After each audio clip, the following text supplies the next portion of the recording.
100 rated chess, but alternately passive and aggressive. Your pieces and pawns can only move forward on even-numbered moves. Very challenging. We get a 195 from France. Now what? It is move number 1, which is not an even-numbered move, but I actually have physically no way to make a non-forward move in this position, therefore I guess we'll say, the challenge starts on move 2. E4. E5. A French who doesn't play the French defense, fine then, I'll force him to play the Austrian defense. Knight c6. Alright, now the challenge officially begins. It is move number 3, so I cannot make a forward move. Rook b1 passing the turn. It's actually insane that people used to sing to this move in the past. I'll say that the guy who played this move at that time actually had a challenge of his own. d5. I can make forward moves again. Knight takes d5. Normally people take with the pawn to avoid the knight getting attacked and have to waste a move to retreat it, but since I'll eventually have to waste my own moves, taking with the knight is actually better for me. Knight d4. Okay, that is actually a bit concerning, but knight c3 regardless. Bishop b4. Okay, I messed up. If he takes my knight next move, then I won't be able to make the recapture with the pawns, as I cannot make forward moves on odd number turns. So I guess, knight d5 again. Who knows, maybe I can take his bishop next move.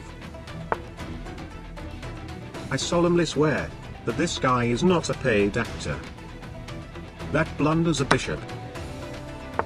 Queen d6. Aha. That attacks my knight, and even though I can retreat the knight, it is an even-numbered move, so while the rule doesn't prevent backward moves on even turns, I just don't want to waste these moves on retreating a forward pawn move. Well, technically he actually can take my knight, as I won't be able to take his queen on an odd move. But who plays like that anyway? Right? Of course. Rook a1 passing a move. Knight f6. d3. Okay, this is actually quite dangerous though. Even though I'm up in materials, his pieces are way more active than mine. I literally only have a knight. Gonna have to focus on development real fast. c5. Odd numbered, knight a2. b5. Okay, I can't keep the knight here, as if he decides to take it next, then I will not only lose the knight, but then rook b1 I'll lose the rook and probably also allow knight takes c2 check, which can even force me to end my own video. What an absolute disaster. Knight c3 is kinda forced. c4. Rook b1. C takes d3. Just in time for bishop takes d3. b4. Cannot take. Knight ce2. B takes a3. B takes a3. Bishop a2. Okay, I really want to lift this rook, but unfortunately it is another odd move again. Rook a1. This rook has been dancing back and forth real good this entire game. Bishop c4. And in this position, I made a massive blunder. Bishop takes c4.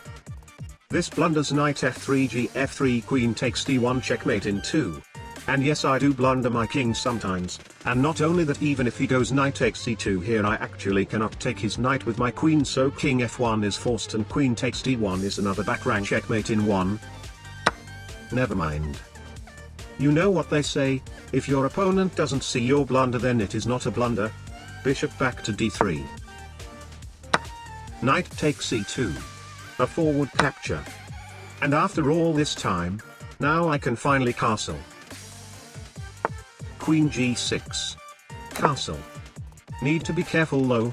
If he takes the g-pawn at the wrong time, then he can force me to make a forward move and make me a fool for ending my own video. My opponent runs out of time. Mission accomplished.